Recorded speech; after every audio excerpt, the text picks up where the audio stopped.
Ang gawin mo na lang, kung ayaw mo mag-1 of day, huwag ka mangarap. Tanggapin mo mahirap ka.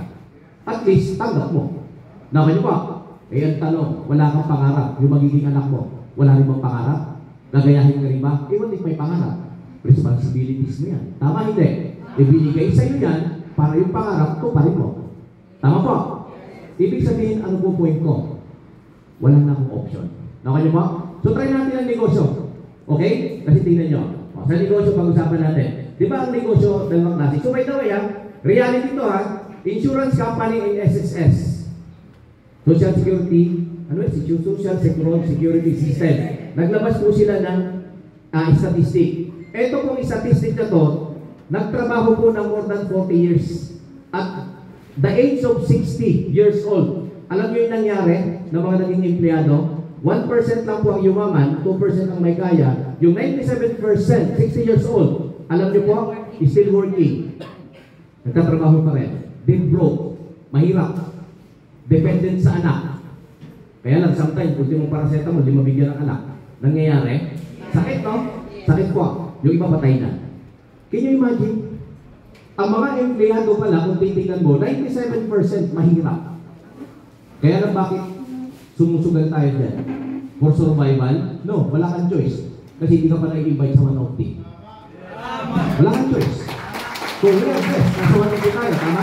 Kasi kung imagine, tignan mo to. Kung 97% magiging mahirap ka sa employment, bigyan natin ng idea, tagutin nyo to. Gawin natin yon na isang, sabihin na natin, Cebu Pacific. So, airlines, no? Airline company. O sabi ni Cebu Pacific, ma'am, ganito. O ito ha, pag sumakay kayo sa aking aeroplano, 97% ito ay magka-crash. At 3% lang ang posibilidad na maglanding ng safe. Pinaalalahanan ka, 97% magka-crash eh. Tama ba? 3% makakalanding ng safe. O kayo tanong, sasakay? Hindi! Sasakay? Hindi! Kaya pag 1OT ka, wala kang choice eh. Wala kang choice eh. Nakaliwa, alam mo na yung dulo, ba't sasalangin mo pa yung 1 taon, 2 taon, 3 taon? Kailan ka mag-decide? Pag mayaman na yung katabi mo? Dapat ngayon mag-decide ka na, sumabay ka na sa amin. Tama? Sayang yung oras. Baka yung leaders na nakadesign sa'yo, makukuha mo na next month. Kabawin na natin. Iba yung ngayon, iba yung next month. Tama niyo ba? So sige, doon tayo sa negosyo. Sasabihin na, hindi na mag-negosyo ako. Hindi mag-negosyo ka. Bahala ka. O ito, pag-usapan natin yung traditional at franchising negosyo. Sa traditional na negosyo, pinag-aralan po namin kasi may mga traditional tayong negosyo, no? 10% ng income mo galing po yan sa laki ng capital mo. Malaking capital, malaki ang? O ganun lang naman, 10%. So bigyan kita ng idea sa traditional na negosyo, may naipon kang kalahating milyon. Sabihin natin, ilang sa mo after ng iyong retirement. Isusugal ko ngayon, computer shop. So kung 500,000, 50,000 ang income, possible, magandang negosyo, tama? Kumikita ka eh, tama po? Kaya lang wala kasing batas eh, na hindi ka pwedeng gayahin eh, tama? Eh may nag-retire din eh, may nakaipon eh. Oh, lima na yung computer shop, hindi naman dumami ang tao. So anong nangyari? Di na-divide lang yung income, o hindi 10,000 ka na lang, 5 na kayo eh. Tapos pahabaan pa kayo ng basic. Tama ba? So kaya wala po talagang sari-sari store na naging grocery. Karamihan po, grocery naging at naging sara-sara store. Okay? Yung po yun talaga. Reality po yan.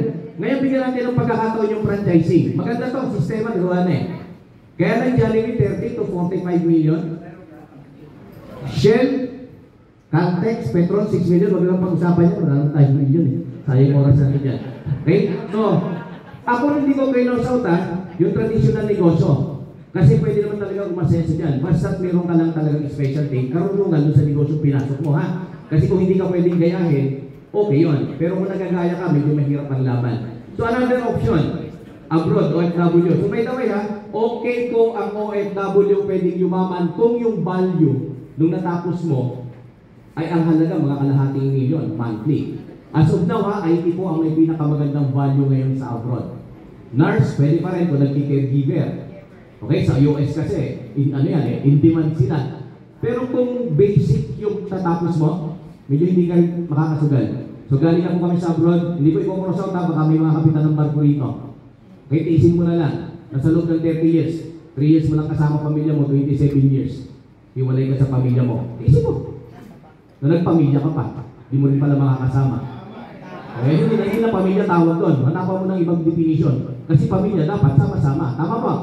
O, pero maganda naman purpose mo eh. Kaya nakapoint ko kasi simple lang eh. Kung pamilya pag-uusapan at gusto mo masaya, mag-1OT ka naman. Wala na rin. Option pa rin ito ha. Uso pa ba ito? Treasure hunting? Wala na yan. Contest. O ano nyo ha, kung kayo po may mga talent, ipurso nyo. Kasi isang panalo lang sa Filipino Got Talent reality show, pwede kang kumita ng milyon eh, tama ba? Pero kung wala, sige, tanggalin natin. So ano pa? Showbiz. Oy, pwede to ha. Pwede source para yumaman. Kaya lang actually po, ang masakit po sa showbiz, reality, real talk lang to ha, stress ka. Tama? Stress mo, hindi ka makatulog, lagi kang puyat, kahit anong gawin mo, ang daming nasasabi sa'yo. Tama hindi? Alam na alam ko po yan kasi galing ako. Yun! Hindi po po yan. Sinubukan ko po mag-artista. Siyempre, hindi naman pwedeng bida. Di ba? Kontrabida. Ako yung nangre-rape eh. Kaya nito kahit walang bayad, okay lang. Kaya lang po yan talaga eh. Po yan talaga. Okay pa ni si Wanong. Showbiz, wala yan. Loto, kumana yan. O, engineer ako ha.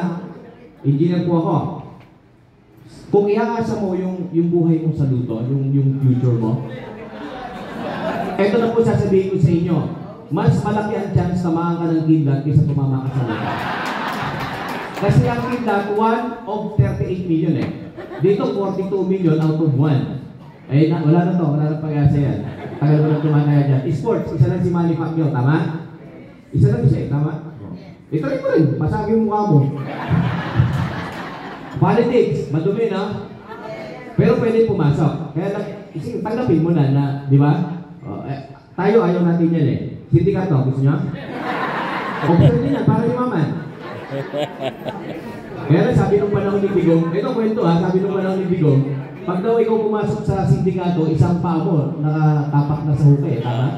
Hindi ko dalawa agad eh. Di nagpaplano ka pa lang, huwag na yan. Mana, may inaasahan mo ba? Meron. Diabetic. Asthma. Cancer. Almoranas. Anong gusto mo magpa-cancer? Almoranas na lang. Para din yan. Ano pa? 5M. Maghanap ng matandang mayamang madaling mamatay kaya wala na kaming makuhang katulong. Wala na ginawa kundi mag-social media. Ito namang mga Amerikano, mga gusto exotic. Kaya pinta-print sa mga Pilipino eh. Grabe. Wala ka na makuhang katulong. Tama hindi?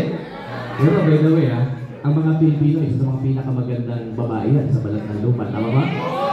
Kapalapakan nyo mga kababaihan natin.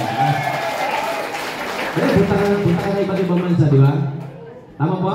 So yung mga kababaihan, ginagamit ko na asset nila yun eh, para makapunta ko ng ibang bansa. Tingnan nyo po yung natira. Magaganda pa rin naman. Kaya mag-one off ka na lang. So ito by the way, kwentuhan na. Ano pa yung option mo? Sige, kung may option ka, pag-usapan natin. Para ka umasenso. Kasi hanggang may option ka, di mo gagawin si off-day. Ano ang naiisip mo na option na wala dyan para ka yumaman? Kasi kung may option ka pa, hindi kita i-encourage na magtagal dyan. Pwede ka lang buhay, may option ka pa pala eh. Mahirap to eh. Mahirap to, pero yayaman ka. So kung may option ka, sayang oras mo dito. Naman niyo po, yayaman ka rito pero mahihirapan ka. Pero yung hirap, grabe mo, sulit talaga. 50 million resort nung nagsalita kanina. Tama ba? So bakit walang umalis? So wala na yung option.